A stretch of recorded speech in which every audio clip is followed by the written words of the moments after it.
Ibu Olim. Oke, selamat malam dan salam hebat luar biasa. Oke, malam hari ini senang sekali saya kembali bisa hadir dan saya mau mengucapkan dulu kepada teman-teman komunitas atau peserta webinar yang baru saja merayakan hari Lebaran. Saya ucapkan minal aidin wal faizin. Mohon maaf lahir dan batin. Semoga di tahun baru yang fitri ini semua cita-cita Anda akan dikabulkan. Semua apa yang Anda kerjakan semuanya akan dikabulkan. Ya, amin. Itu yang saya doakan untuk Anda semua.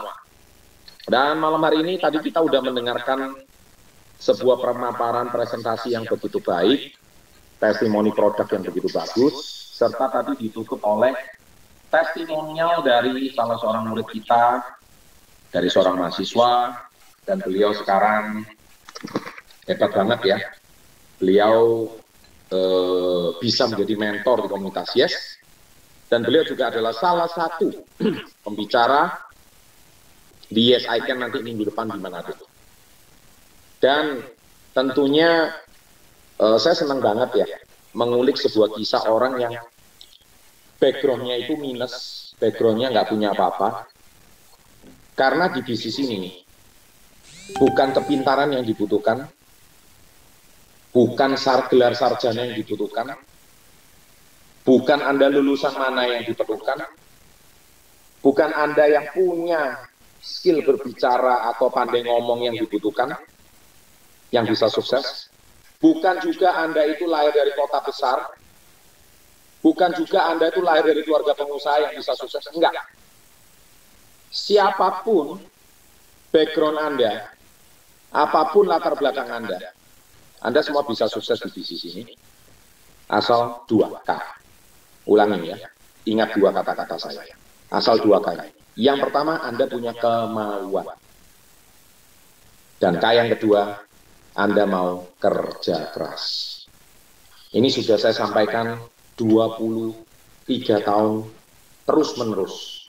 Asal punya kemauan dan mau kerja keras. Di NRT pun juga disampaikan hal yang sama. Anda punya kemauan dan kerja keras. Apa yang membuat Pak Vito? Pak Vito itu backgroundnya apa? Orang tuanya dulu memang lahir, Pak Vito orang tuanya lahir di Jawa Tengah, Klaten. Sewaktu beliau masih mahasiswa, orang tuanya meninggal. Sehingga beliau dan ibunya harus terpaksa mengungsi ke kota Manado. Untuk menambah penghasilan, Pak Vito itu harus jaga warna. Anak muda yang punya banyak keterbelakangan. Bukan lahir dari keluarga kaya. Orang tuanya pun bahkan sudah meninggal. Khususnya ayahnya. Kita lihat juga, apakah beliau punya privilege bahasa zaman sekarang? Enggak punya sama sekali. Tapi dia punya satu, punya kemauan. Dan dia mau kerja keras. Manusia kalau sudah punya kemauan, dia sudah nggak peduli dengan apa kata lawan. Kalian yang merasa bisnisnya itu sulit, yang cowok merasa gengsi jualan atas, yang cewek juga merasa sulit karena nggak pandai ngomong.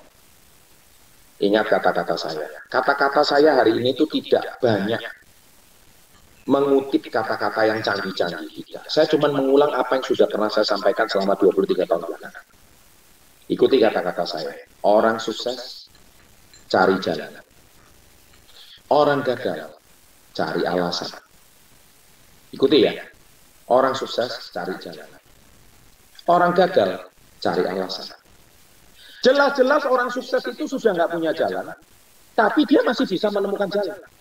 Itulah cara berpikir atau mindsetnya orang sukses. Nah, orang gagal jelas-jelas sudah tidak punya alasan, masih aja ada alasan. Itu orang gagal. Nah, mindset apa yang kalian mau miliki?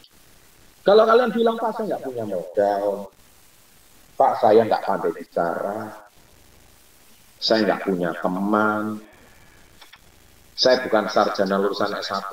Hubungannya apa? Emang waktu kamu bergabung menjadi reseller di komunitasnya ditanya, gelarmu apa?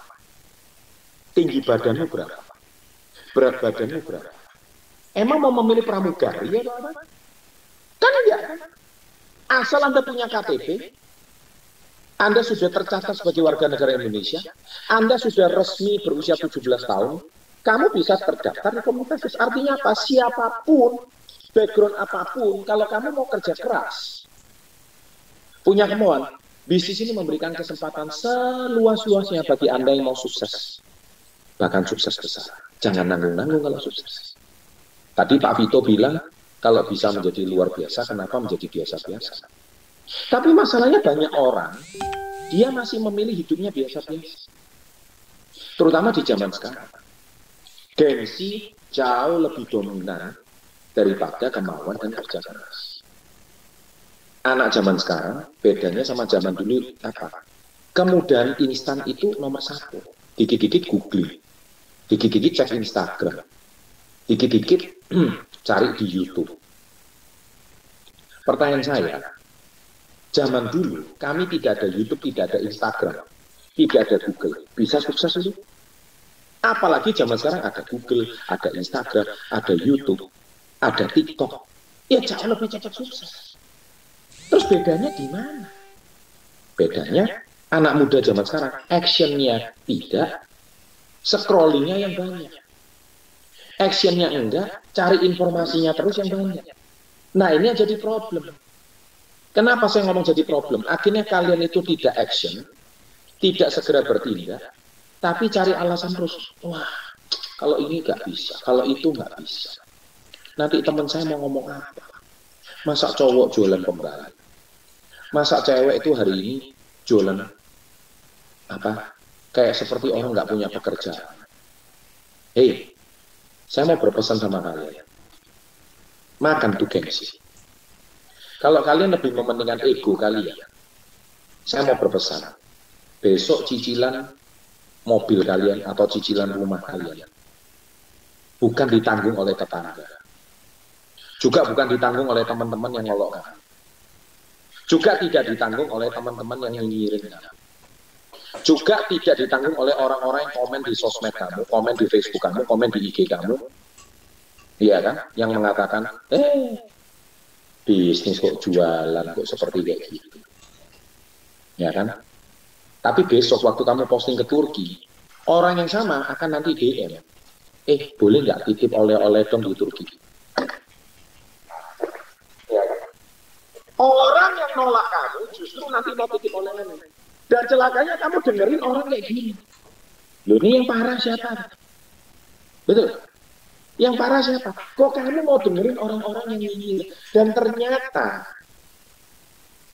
seorang Jack Ma sekalipun, orang yang tersukses di China saat ini, waktu awal dia mau mendirikan Alibaba, itu 20 orang yang temannya diundang, 19 menolak.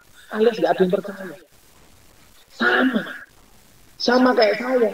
Saya pertama kali ngumpulin teman-teman saya untuk saya ajak bergabung di bisnis ini, semuanya tertawa. Semuanya nggak ada yang percaya dengan apa yang saya sampaikan. Jadi kalau kamu ditolak, artinya kamu tuh sudah di track yang tepat menuju sukses. Kalau kamu hari ini ditolak, artinya kamu itu sudah di jalur yang tepat untuk berhasil. Karena ditolak dan diterima, itu satu paket menuju keberhasilan di bisnis ini. Kamu cek semua saudaranya orang-orang yang sukses. Tidak ada yang tidak pernah ditolak. Semuanya ditolak. Kata-katanya pedes, kata-katanya menyakitkan. Semuanya sama. Bahkan mereka punya kemirikan, kisahnya itu pahit, kisahnya getir, kisahnya itu juga rasanya. Nah, sekarang mindset ini, mental ini tidak dimiliki oleh anak-anak muda zaman sekarang. Karena bisa jadi Anda dibesarkan oleh kemudahan. Maka saya bilang, orang Indonesia itu kaya raya. Anda jangan ngomong diri Anda itu orang miskin. Saya itu paling jengkel kalau mengatakan diri Anda itu orang miskin. Menurut saya, orang yang miskin itu apa? Selama Anda masih punya dua tangan, Anda masih punya dua kaki, kamu masih punya otak untuk berpikir, kamu tuh orang kaya raya, tahu nggak? Kamu mau tahu orang miskin? Mau tahu orang miskin? Sesungguhnya mau tahu? Orang miskin itu adalah orang yang sudah tidak punya harapan. Catat itu. Quote saya malam ini, orang miskin adalah orang yang tidak punya harapan. Disuruh presentasi, malu. Disuruh demo kalung, nggak bisa. Disuruh tawarin produk, nanti takut nggak ada yang beli. Itu orang miskin.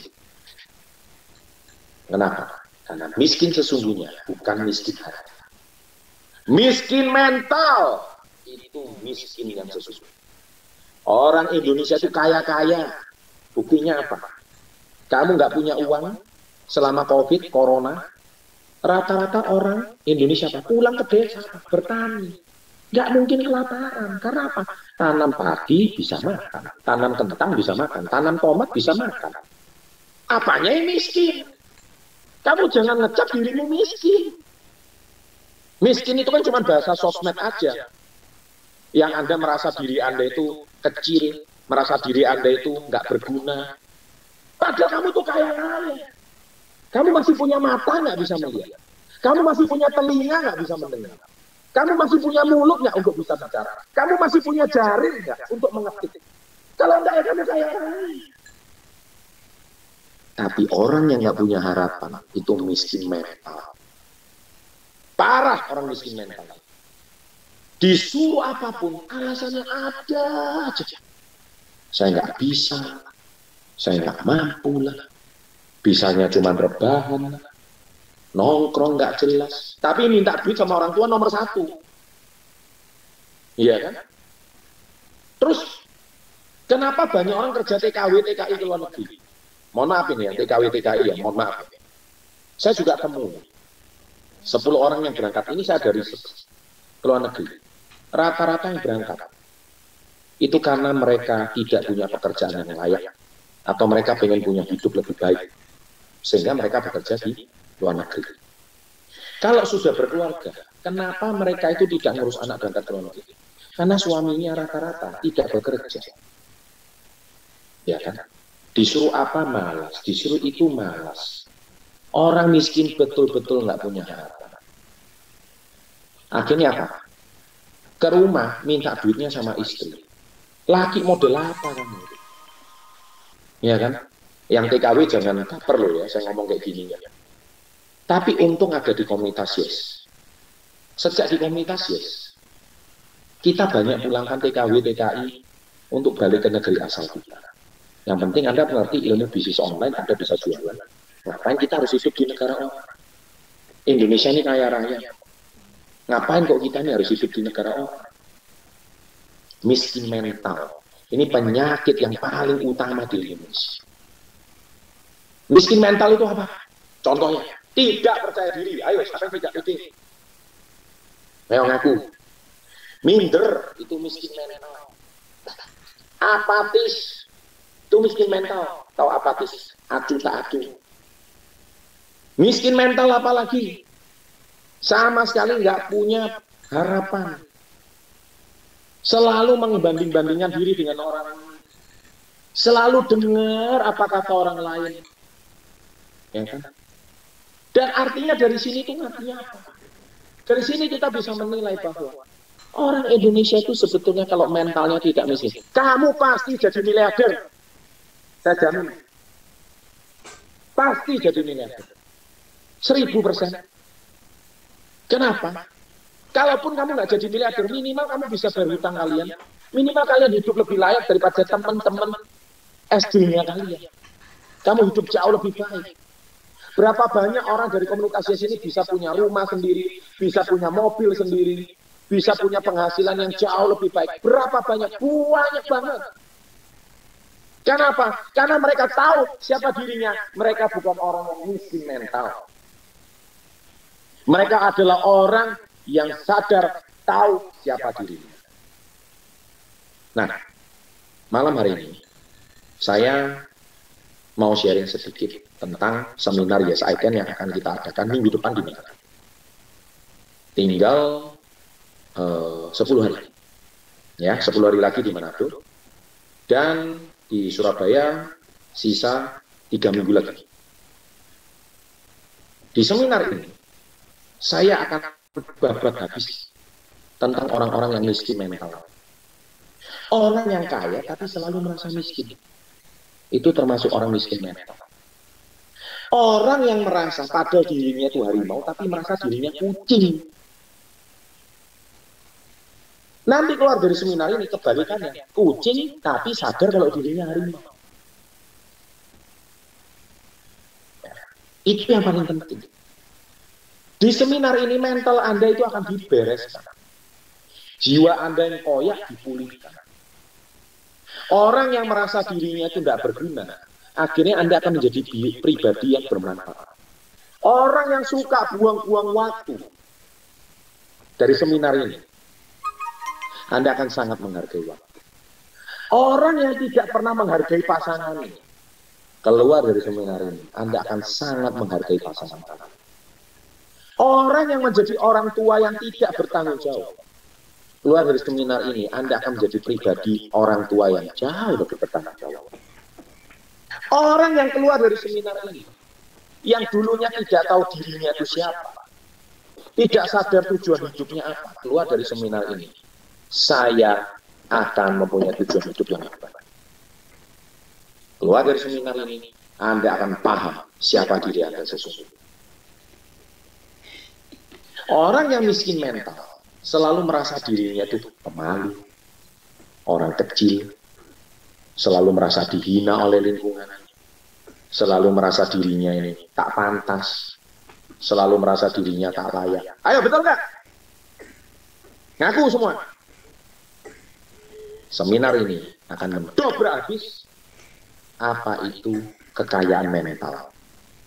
Anda memiliki aset yang sangat berharga, yaitu mental Anda. Your mentality. Nah, mental itu sangat berhubungan dengan mindset. Makanya malam hari ini saya sharingnya sederhana, simple, tetapi saya percaya malam hari ini apa yang saya sampaikan itu sangat berkaitan dengan orang siapapun yang dulunya tidak percaya diri. Orang yang dulunya tidak kenal siapa dirinya. Orang yang pemalu, orang yang minder, orang yang miskin mental selalu takut ditolak. Selalu dengar apa kata orang. Apa kata orang ya kalau saya jualan pembalut? Apa kata orang? Saya aja loh kemarin lihat di drama saya ngangkat dus nates. Dan apakah saya merasa saya malu? Enggak. Itu drama memang lucu-lucu, tetapi drama itu sesuai dengan kehidupan kita sehari-hari. Saya aja masih ngangkat dus nates saya sendiri. Kok Pak Vito ngantar nates jalan kaki? Saya itu loh. Kemarin juga masih ngantar SOD ke pelanggan saya yang sudah lebih dari 15 tahun. Makanya kapan-kapan saya mau berpesan sama semua orang ya, khususnya para Royal Crown ya. Kalau kalian masih ngantar barang ke konsumen, tolong di video. Tolong didokumentasi untuk menginspirasi generasi muda kita. Bahwa saya pun masih ngantar soya ke pelanggan saya. Pelanggan saya itu kalau pesan soya nggak banyak, 300.000. Ya udah saya antar. Tahu kenapa? Karena pelanggannya usianya udah 76 tahun. Saya kalau gojekin bisa, tapi masalahnya ini orang tua. Nah, orang tua kalau ketemu sama saya itu senang. Kadang-kadang saya bicaranya itu bukan masalah soyanya, tapi menemani dia orang tua itu pengen dilayani. Ya kan? Saya ngantarnya pakai mobil Velfire loh. Saya pernah ngantar pakai mobil Mercy saya, ngantar soyabin 300.000. Bensinnya mobil Mercy saya lebih mahal daripada harga keuntungan soyanya. Tapi bukan masalah itunya. Saya masih mau melatih mental saya. Karena apa? Ya Anda tahu sendiri. Bukannya saya hari ini itu tidak bisa suruh supir saya untuk ngantar. Tapi saya itu lebih baik mengantar sendiri karena ini pelanggan saya yang sudah saya anggap orang tua saya sendiri. Nah kalian itu loh, semuanya itu masih ada. Tangan ada, kaki ada. Sekarang ada kkb.id, bisa diantar produknya kemanapun. Ya ampun. Terus gitu kamu masih ngomong, apa? Hasilnya itu kurang. Bisnis ini kecil. Nggak ada yang besar kalau nggak dimulai dari yang kecil. Segala sesuatu itu dimulai dari yang kecil. Nah, kenapa saya bisa menurunkan gengsi saya, ego saya, Pak Vito bisa menurunkan gengsi dan egonya seperti itu? Karena kami tidak miskin mental. Kalian yang masih miskin. Jadi kalian itu bukan melawan prospek, bukan melawan konsumen. Kalian itu melawan diri sendiri. Prospek itu biasa. Kalau kamu diceletukan orang, kamu masih sensitif, miskin mental. Orang yang kaya mental nggak gitu, diolok orang ketawa aja biasa.